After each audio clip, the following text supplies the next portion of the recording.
Well, DJ Hughley actually said something interesting. He said if Kanye was female, he would be in conservatorship, like Britney Spears. Mm. That someone would be managing his bank accounts. He wouldn't be allowed to move around freely as he would like. He would have to have a handler with him and so forth. Because remember, Britney wasn't allowed to even have kids. They put like an IUD in her arm. Who did that? I believe her father. Was that even legal? Was that possible? I guess based on the rules of a conservatorship. You're basically there to stop the person from hurting themselves. Mm. Right? And for whatever reason they did that, they controlled her bank accounts and so forth. Well, the person that I think did that was for Kanye is no longer with us, his mother. Yeah, like who would you really pick? But, I mean, there's plenty of people out there that have more money that aren't trying to steal from Kanye. Like, you know what I'm saying? Like, I don't know, let's just say Jay-Z was in charge of Kanye's finances. I don't think Jay would be skimming on the side and so forth. You know, I think he'd sincerely want him to get better and, you know what I mean? That right. type of person. But yeah, his mother's not around and of course people blame, but he also said his mother was sacrificed. Sacrificed how? He did this interview where he said that, you know, oh, in Hollywood, you know, people get sacrificed. My mother got sacrificed. Michael Jordan's father got sacrificed. Bill Cosby's son, you know, Dr. Dre's son. Like conspiracy theories. Well, and that's the thing. Like, you know, Akademiks had a really interesting kind of take on this whole thing. He kind of compared, the same nigga that disrespected hip hop? he disrespected a specific person in hip hop. He just one person? He was actually talking about a specific person. I actually Who know was he that talking person about? is. I'm not going to tell you. I'll tell you off camera. Okay. It's someone I've interviewed though. Is it a legend in hip hop? Yeah, you can say it's a legend. Okay. Well, You then can say it's a legend, but not like a legend that everyone probably knows. Okay, well, anybody that came from the early era of hip hop is a legend. 80s rapper, basically. Okay, they started it. They started this. So yeah, I don't know if Akademiks is the go-to guy. Well, what Akademiks said about Kanye, he basically said that Kanye is a man with no country right now. He's alienated the black community. He's alienated the Jewish community and the entertainment community. He's alienated everyone but the Nazi sympathizers. So now he's put himself in the conspiracy theory community. And words like sacrificed is like a big keyword for conspiracy theorists. Oh, he was sacrificed. She was sacrificed. Kanye reminds me of a man without a country. Okay, he's a man grasping for straws to find a backbone and a group of people to rally with him while he goes for really a selfish plight. Like he's just mad what's going on with Adidas, and just like he used the entire black community back in like 2013 or whenever he dropped Yeezus, and it was just like, oh, they won't give me a shot. Kanye has always used the public or certain facets of the public to get him to accomplish his public agenda, whatever that is. I think now he's trying to do it twofold, right? I think he's trying to latch on to these people who, you know, whether it's Kanye or Kyrie, like if you one of them cynical motherfuckers who believe in conspiracy theories, he just hit the trigger for you. Sacrifice. Anytime you hear the word sacrifice. First of all, there's certain motherfuckers who actually believe any death is a sacrifice. You know, you ever heard that? Like, oh, you know, so-and-so only got big because they sacrificed, you know, their Illuminati. Son, the Illuminati, that type of thing. Yeah. And look what he did. Like right after all that sacrifice shit, he went on Alex Jones, who was the king of the conspiracy theorists. Mm. You know? And then he went on, you know, the founder of the Proud Boys, another big, you know, the guys who were in charge of trying to, you know, storm the Capitol and so forth. Like, this is where I think he has found his tribe. And this is what he's easing into. Like, these are the people that are actually supporting him now. Because, you know, like you said earlier, I don't think black people was really fucking with him after the whole George Floyd shit. You know? Listen, all they got to do is drop one hot album and we'll be back. You think?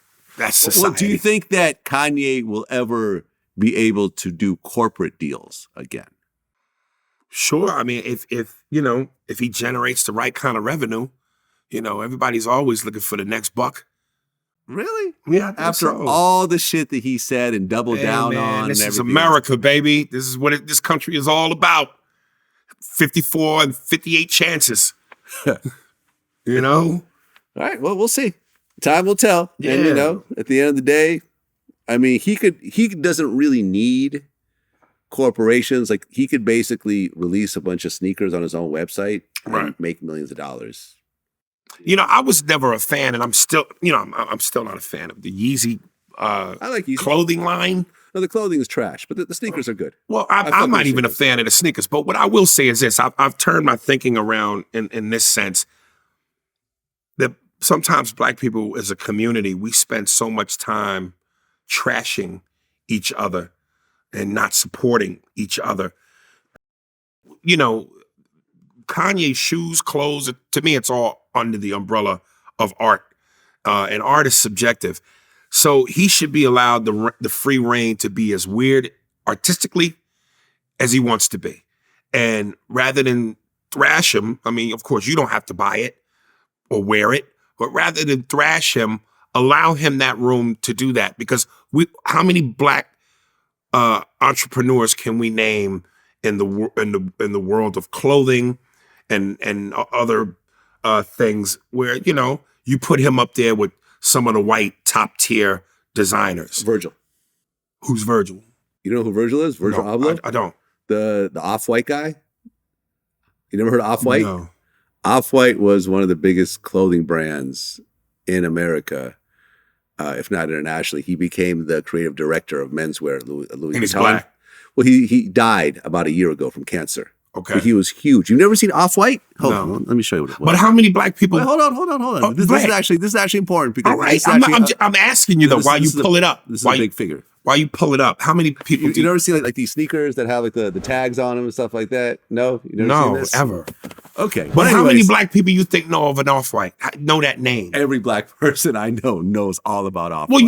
Well, you talking about the Black? You talking about street Black people? I'm talking the about common Black person. Everyone, Off-White are like the most Name some of the. Hold up. sought after Nike sneakers that they make. Vlad, I know you like to think you have your finger on the pulse of the Black community. Everyone, trust me, everyone in the comments knows about Off-White. I'm gonna quote something that people say about your show. Okay. Shut the fuck up and stop talking over people. Okay, go ahead. My question to you is this, because I know you like to think you have your finger on the pulse of Black culture more than Black people. So my question is, name some of the Black people that know Off-White. Every rapper I know. Okay. Stop right there. Okay. Every rapper you know. Yes. Do you think that the mainstream of Black America gets a chance to know every rapper you know?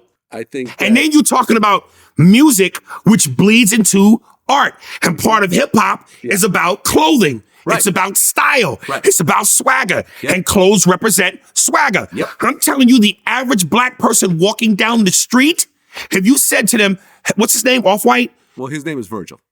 Oh, even more so. Do you know who Virgil is? Nah, nigga, Virgil who? The nigga in the mailroom? Okay. They would not go Virgil, the person that makes clothes. We'll see in the comments. We'll let the comments speak for itself. And again, I the reason why I asked you this is because I know the Black people you're talking about. You know a lot of Black people who are famous, who are wealthy, who are successful, who are in the biz.